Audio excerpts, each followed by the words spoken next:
মাওয়ার রঙিন জগৎ।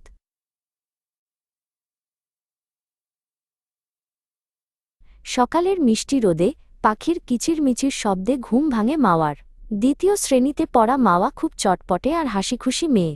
সবুজ স্কুল ড্রেস, সাদা প্যান্ট আর মাথায় সুন্দর হিজাব পরে সে স্কুলের জন্য তৈরি হয়। তার প্রিয় বড় মামা সারোয়ার তাকে প্রতিদিন স্কুলে নিয়ে যান। মামা সারোয়ার মাওয়াকে নিয়ে স্কুলের পথে রওনা হন। পথে যেতে যেতে মাওয়া মামার সাথে গল্প করে আর মামা তাকে নতুন নতুন ইসলামিক গল্প শোনান।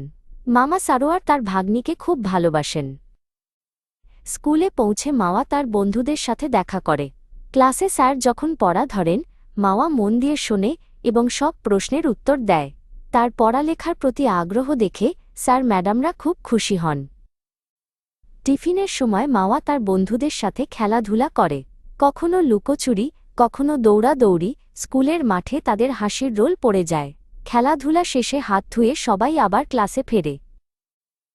মাওয়ার আরেকটি দারুণ গুণ হল ছবি আঁকা। তার আঁকা ছবিগুলো যেন জীবন্ত হয়ে ওঠে। স্কুলের আর্ট ক্লাসে সে নতুন নতুন ছবি আঁকে আর তার ম্যাডাম আয়েশা মুগ্ধ হয়ে তার কাজ দেখেন। শুধু ছবি আঁকা নয়, মাওয়া খুব সুন্দর গজলও গাইতে পারে। তার মিষ্টি কণ্ঠে গজল শুনলে সবার মন ভরে যায়। স্কুলের সাংস্কৃতিক অনুষ্ঠানে সে প্রায়ই গজল পরিবেশন করে। একদিন স্কুলে গজল প্রতিযোগিতা হল। মাওয়া তার প্রিয় একটি গজল গাওয়ার জন্য প্রস্তুত হল। তার মন একটু দুরুদুরু করছিল, কিন্তু সে আল্লাহর নাম নিয়ে মঞ্চে উঠল। মাওয়ার গজল শুনে সবাই মুগ্ধ হয়ে গেল।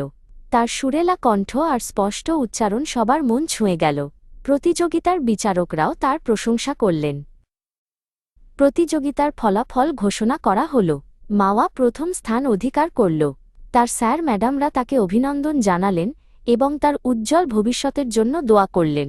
মাওয়া খুব খুশি হল। স্কুল ছুটি হলে মামা সারোয়ার মাওয়াকে নিতে এলেন। মাওয়া হাসিমুখে মামাকে সব কথা জানাল। মামাও তার ভাগ্নির সাফল্যে খুব আনন্দিত হলেন। তারা দুজন গল্প করতে করতে বাড়ির পথে ফিরে চললেন।